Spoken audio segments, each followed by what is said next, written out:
Alrighty, ladies and gentlemen, we have finally gotten ourselves ready to go for some first impressions on Phrolova. I've got a variety of different weapons, I've got a variety of different teammates, and I'm ready to finally start doing some in-depth testing.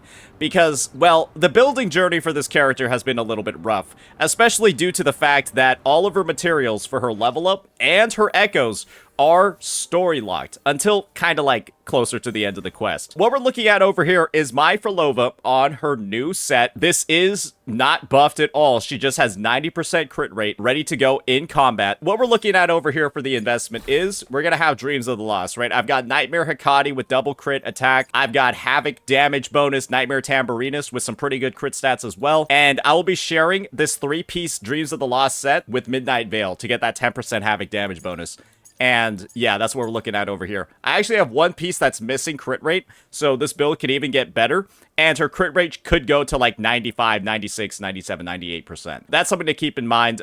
This build actually can get a lot better. One thing that I want to note is that we also are going to be using her with an alternative Stringmaster. Right? And one of the unfortunate parts about this alternative is that if I do equip it, yeah, that's what her stats are looking like.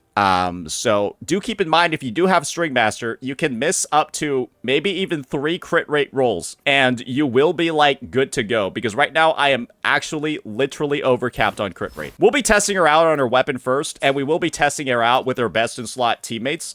The first one over here is going to be Rosia with 130 ER. She's going to have her signature.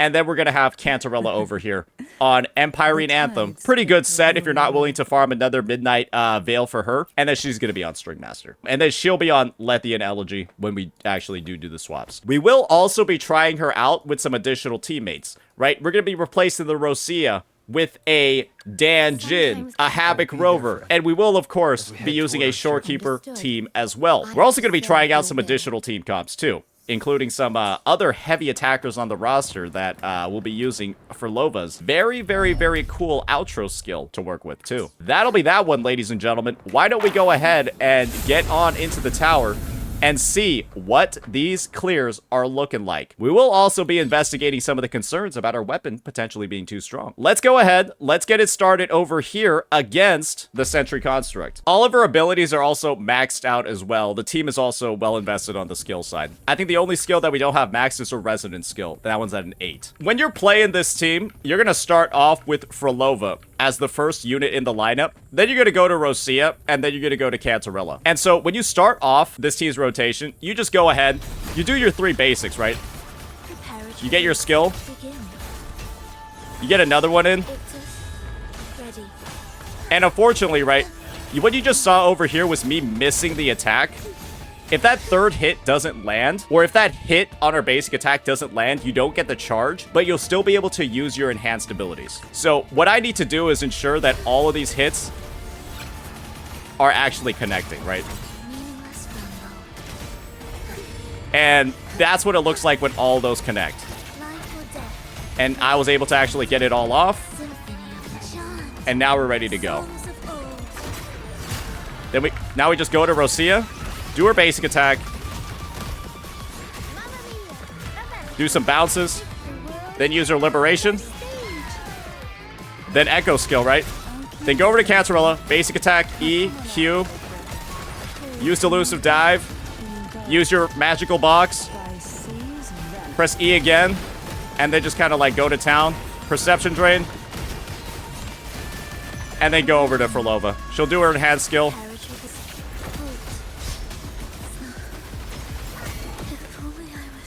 Phrolova's attacks will actually freeze the enemy, and I guess if they're in the middle of a Kamehameha, the Kamehameha will also get frozen as well, and you'll die.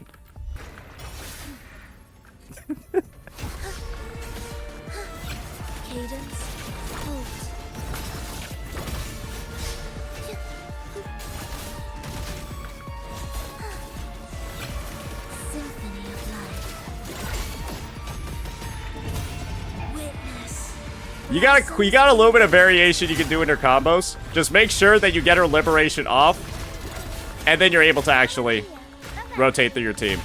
As you can see, Rosia's not doing the most damage overall. Okay, that was like bugged. That, I swear that was bugged. She was like floating, bro.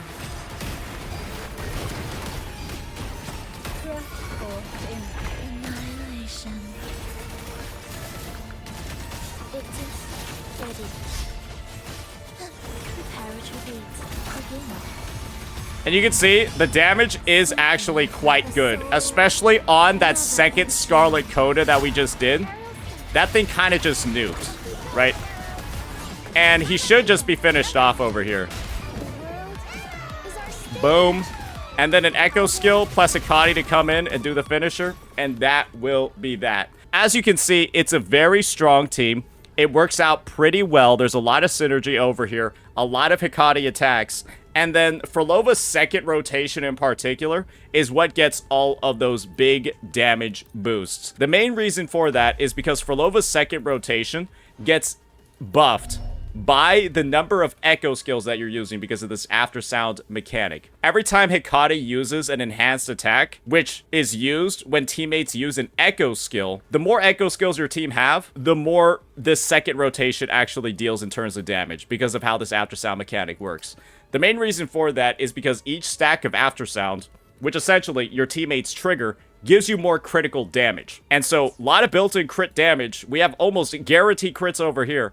And that's why you're seeing a 323.9 in the stat menu, even though I don't have Shorekeeper on the team. In this team comp, Cantarella is kind of like the strongest unit that you can use, and Rosia is the most replaceable one, because Phrolova already has a lot of built-in CC, a lot of built-in stagnation. Rosia CC doesn't help particularly much at all, and all that Rosia provides is a damage buff to Cantarella and just one more echo skill. Replacing her with a different unit actually results in the team performing close to, not obviously the same, but very close to the same. So why don't we go ahead, just get a Danjin, and then just put Rosia set on her.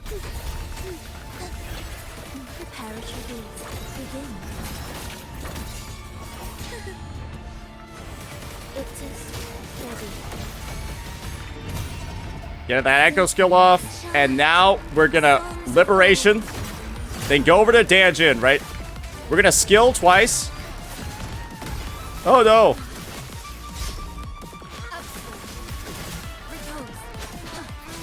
I kind of messed up my Danjin combo. I meant to do her third skill thing, but it was getting a little bit scary, so I decided not to. You just want to make sure you use your echo skill, get a Forte rotation, and then just like kind of swap to the next character. Danjin does have one of the fastest rotations on God's green earth, if I'm frankly being honest. So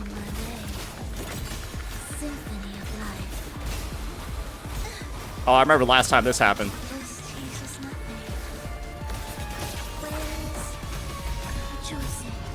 And as you can see, the damage is like very similar. Like the performance over here is almost exactly the same.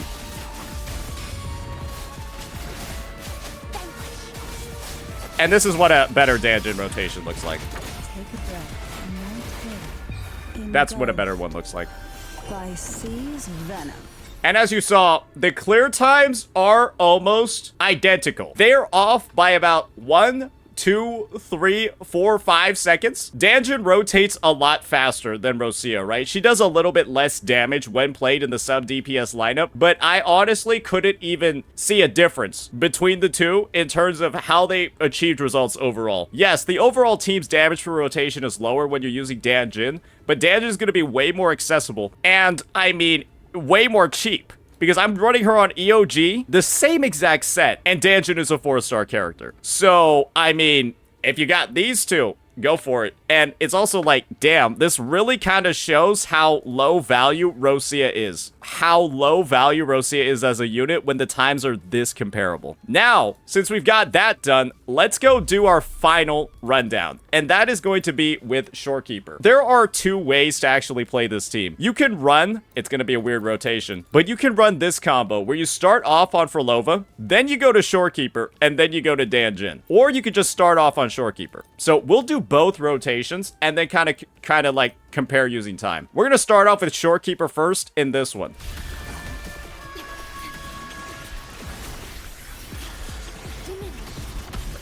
Okay, well, that's not going to happen this time. But yeah, this is with Shorekeeper first.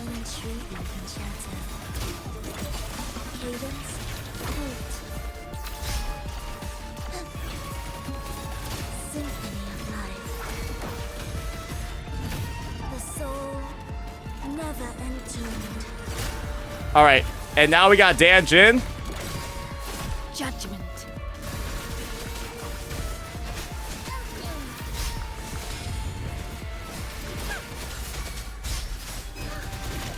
And then we go into Shorekeeper. And you can see over here, right, the damage on our first rotation isn't particularly amazing. But the second one should be, hypothetically, a lot better. Thus, meaningless preparatory beats begin. Victors, ready. Symphony of love. Witness. Blossoms in wind. Guide my fate.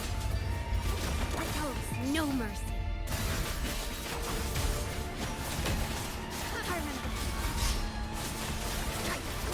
Ah! Refuse. And as you can see over here, this team is a little bit not as strong.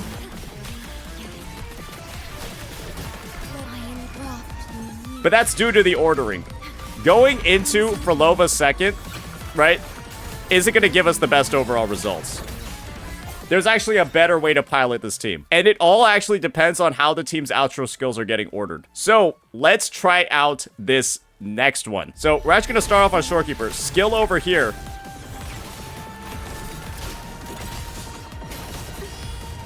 And then go on to Phrolova, right? Absolute symphony of life. The soul. And then go on to Shorekeeper next. And so we're going to intro skill onto Shorekeeper. I know it looks weird. I know it looks weird. And then go over to Danjin. No mercy. Do the double skill into Liberation. And then do her combo. And then Liberation, right? And then actually go to Phrolova. Cadence. Halt. Preparatory beats begin. And that's the big burst over there. A nice 200k. Songs of old. And then we're going to go over to Shorekeeper. And then do Ordained. our enhanced intro. Astral modulation. And then that's what this team's rotation is looking like when you just slightly differentiate Judgment. the outro skills.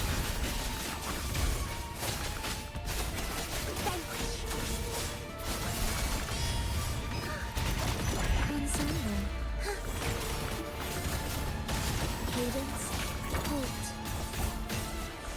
Victors, ready. And that'll wrap it up.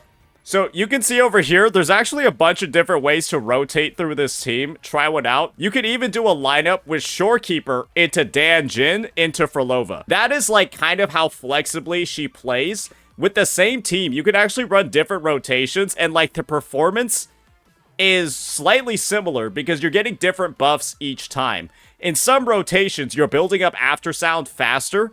In other rotations, you're delaying it, but then getting buffs from like a Stellar Realm during your rotation.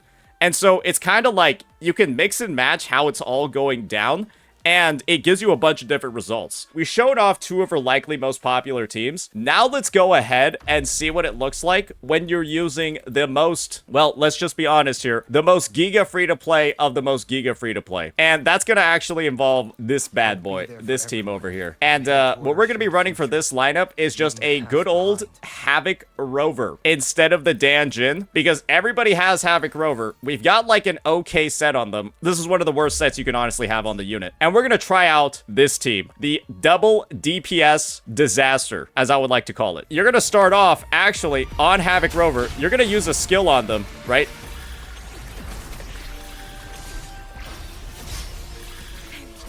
And then you're going to go on to Shorekeeper, right? Then you're going to go into Phrolova.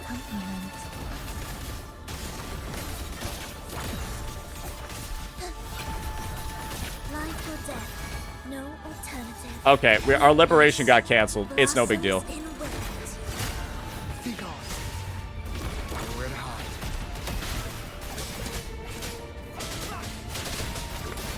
And then you just go out to Rover, do a bunch of basic attacks, get their Concerto up to max, and then outro skill over to... Wait, was I supposed to outro skill to Phrolova? Honestly.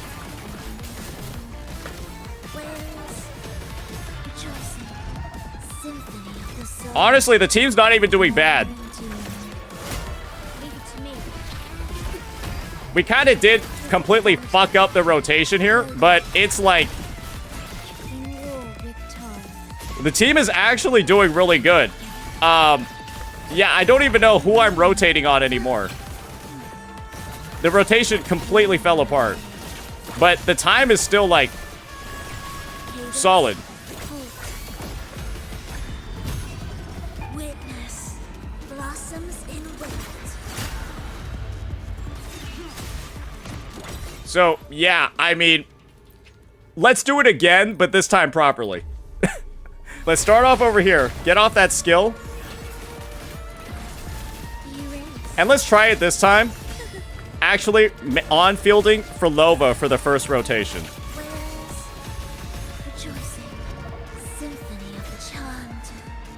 And then we'll just go ahead. We'll go on over to Shorekeeper, right?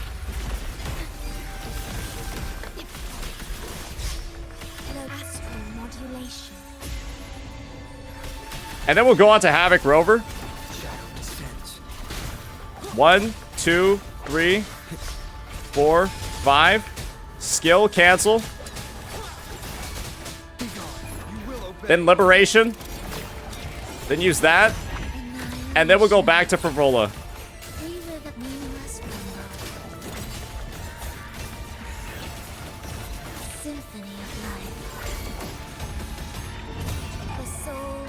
And I mean, hey, that is looking pretty damn good.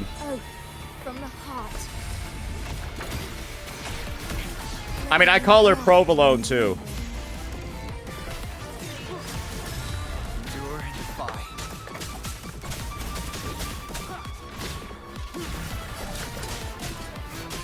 None shall whisper.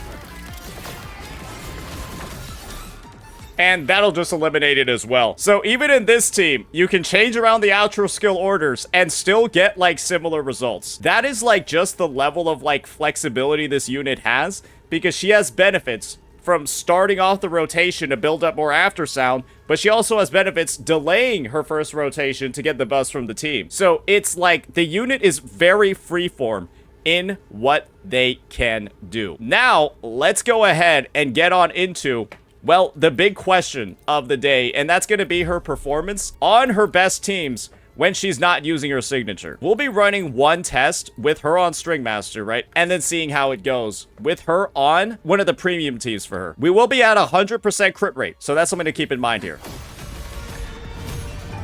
And you can see the damage is not as high for sure, right? But you don't notice it as much until you're on the rotation of your other teammates, because the Echo Skill amplification is where a lot of it is at.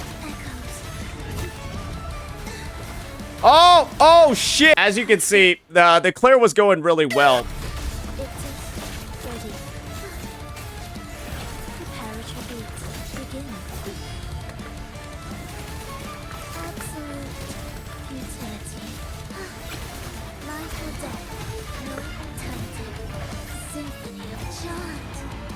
Oh my lord. Yeah, we have gotten obliterated by that, because it's lasting way longer than it should.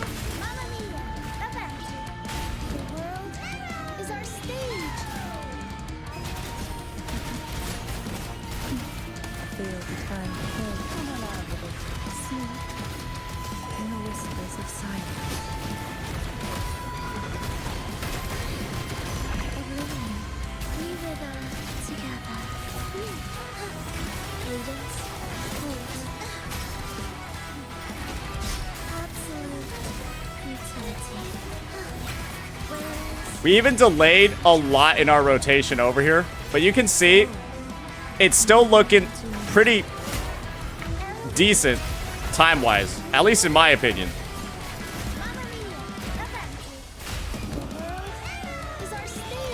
Like, the difference in the timing is not like the 41% that I've been like hearing about.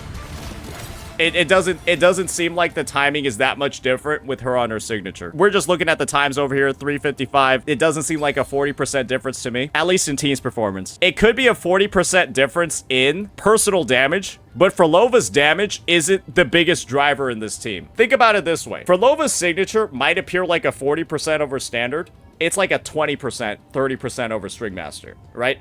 But then Phrolova's damage contribution on her team is much less than other DPS units. Phrolova's more like a sub-DPS in some sense, considering her damage composition on her best teams. And so the end result is that her having a weapon that's not like her best in slot doesn't impact the team's overall performance as much as other units. And so like her being on Stringmaster was like a, what, 5-10 second difference overall, which is actually like a smaller gap team-wise than a lot of other character signatures, at least in my opinion.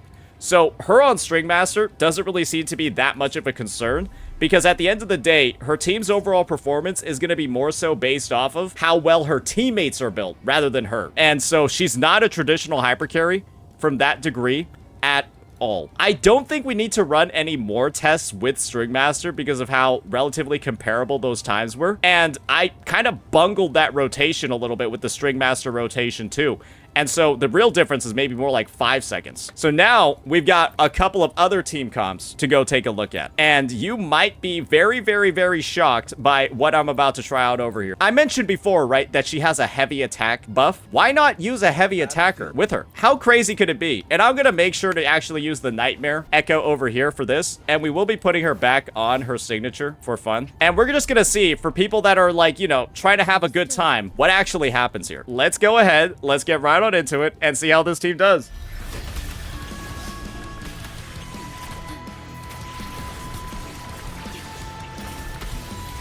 All right, we fucking popped that boy like a pimple.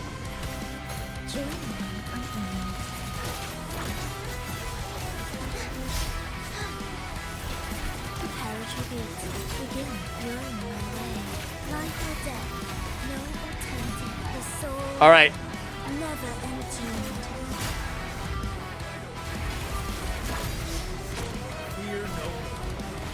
Let's see it.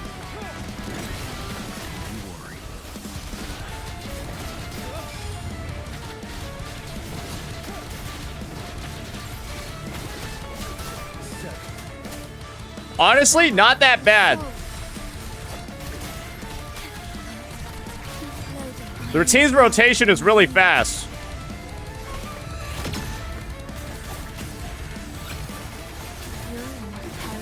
Oh, I didn't even get my Shorekeeper Liberation off.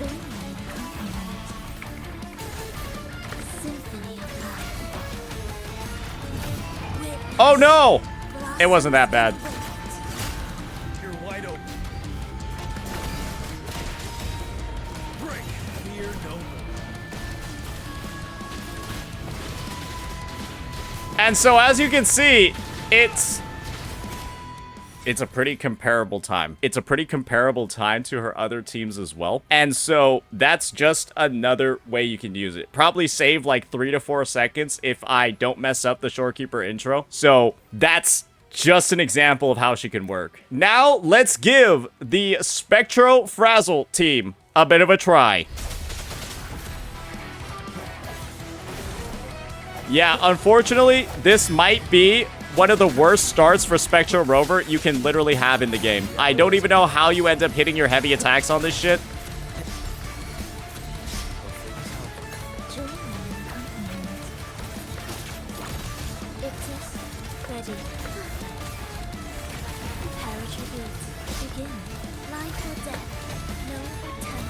All right, we're getting this rotation off way faster now.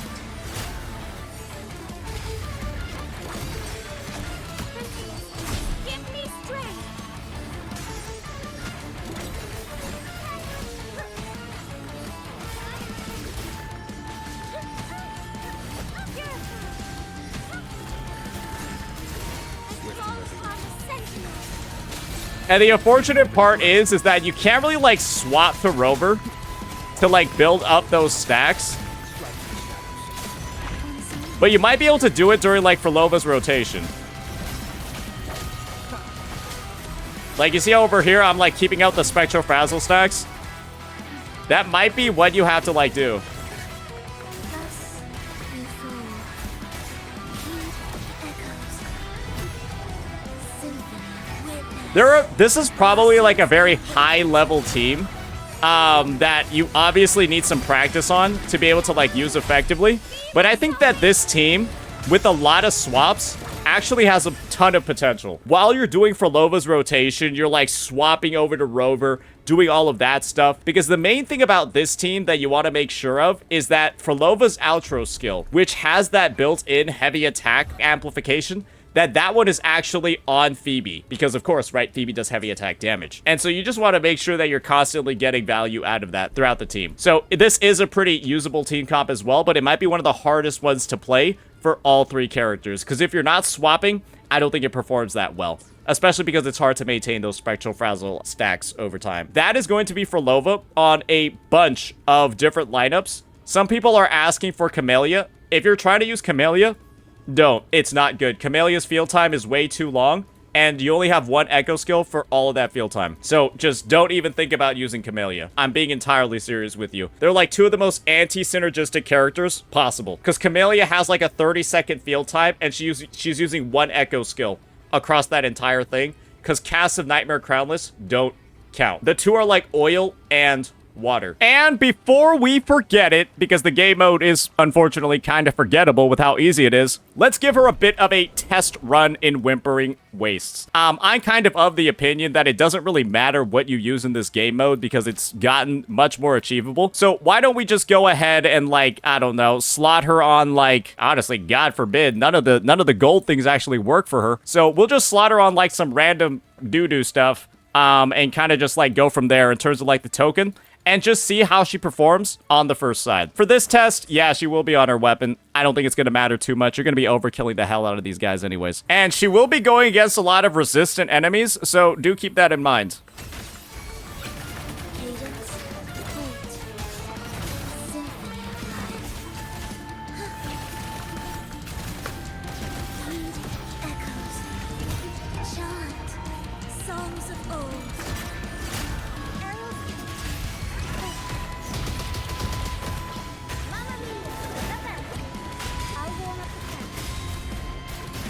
Okay, we are able to get our liberation on Rosia in the first rotation, which is nice.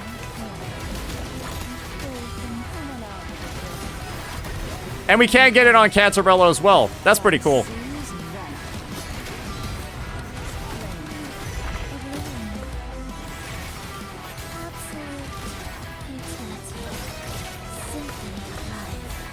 And yeah, the AoE on Phrolova's abilities is like kind of insane.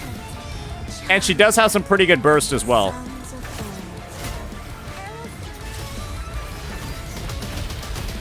And you can see over here, we're kind of just clapping the shit out of these things. Getting a pretty decent score overall. Nothing like too wild because of, again, all that Havoc resistance. But it is what it is. Right, you see these Rose Shrooms over here? They all got Havoc resistance.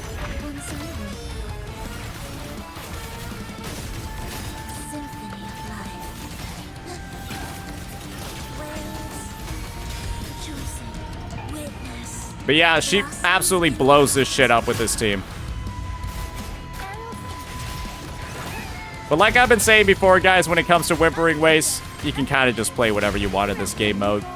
You only need an average of about 2,000 something points on each team to get everything you need out of it. Nothing too wild here.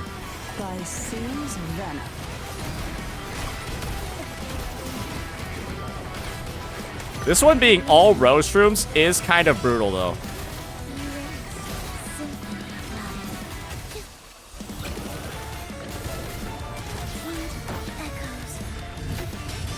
Oh, that was nice, though, how delayed some of her explosions are to ensure that you can, you know, one-shot some of the waves.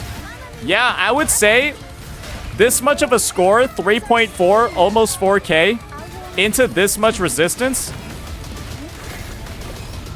It's kind of wild. So many of those enemies are Havoc resistant. She is, in my opinion, a top tier WhiWa character. To almost get 4K on like maybe my second or third time ever playing the team, I think she's pretty damn good. That'll be that, ladies and gentlemen. That's our overall review of Phrolova. That's our overall review of her character, her potential, all that good stuff. I would say when it comes to whether or not she's a must pull, the answer is absolutely not. This unit is one of the most fun units to play in the game. This unit has a lot of potential to mix and match with team comps, but she is one of the most like unnecessary units I've ever seen in the game. From the perspective of she doesn't like bring anything wildly new to the table.